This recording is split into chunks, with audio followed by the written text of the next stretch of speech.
ഓ, ഒരു പണി കിട്ടി, ഒന്നൊന്നര പണി കിട്ടി പൊട്ട വെയിലത്ത്.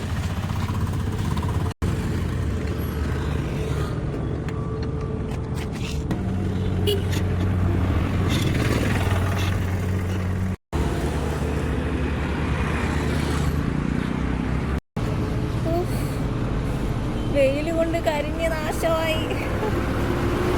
എന്തൊരു ചൂടാ. നല്ലൊരു പണിയാ കിട്ടിയത്. ഞങ്ങളിപ്പം ഓച്ചിറ എത്തി കേട്ടോ. ഓച്ചിറ എത്തിയപ്പോഴത്തേക്കും നമ്മുടെ ടയറിന്റെ കാറ്റ് പോയി, പഞ്ചറായി. അതിവിടെ കൊട്ട വെയിൽ, ഇവിടെ കയറി നിൽക്കാൻ ഒരു സ്ഥലം പോലും ഇല്ല.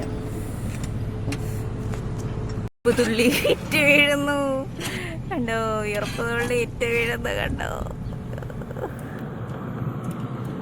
തീയിൽ കുരുത്തവൻ വെയിലത്ത് പാടില്ല. ഇപ്പൊ പറയാൻ പറ്റിയത്.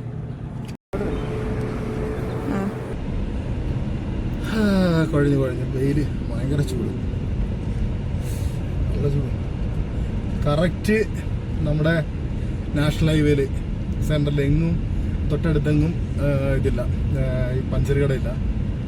എന്തായാലും നമ്മുടെ സ്റ്റെപ്പിനി നല്ല സ്റ്റെപ്പിനി ആയിരുന്നു, അതുകൊണ്ട് രക്ഷപ്പെട്ടു. കുക്കുവര് ഹെൽപ്പും ചെയ്തില്ല കേട്ടോ.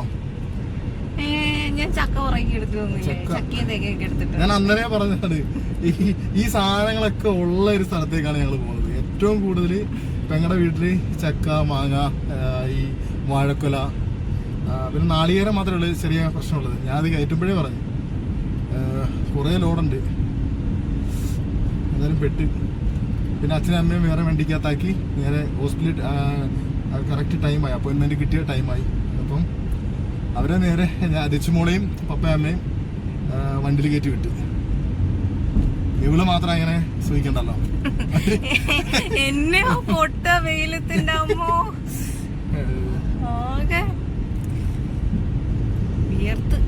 ഒന്നാമത് കറുത്ത ഡ്രസ്സും കൂടെ ഇട്ടേക്കുന്നേ, എന്തുകൊണ്ടാണെങ്കിൽ വിയർത്ത് കുളിച്ച്. നമുക്കതിന് വിഷയമല്ല, ഞങ്ങൾക്ക് എന്നെ സംബന്ധിച്ചിടത്തോളം വിഷയമല്ല. നിങ്ങൾക്ക് വെയിലൊന്നും പ്രശ്നമല്ല, ഒരു വിഷയമില്ല.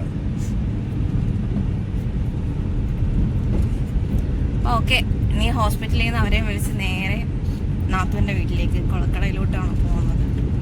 നമ്മുടെ മിത്രക്കുട്ടിയെ എല്ലാവർക്കും അറിയാമല്ലോ. മിത്രക്കുട്ടിയുടെ അടുത്തോട്ടാണ് ഞങ്ങൾ പോകുന്നത്.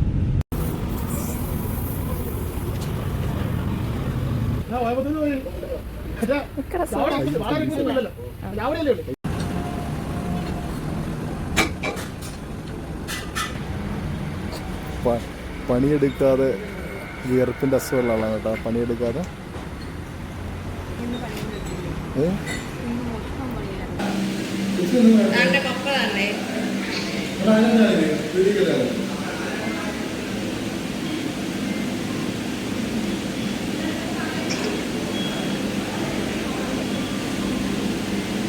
വിളിക്കാം, വരുവാ.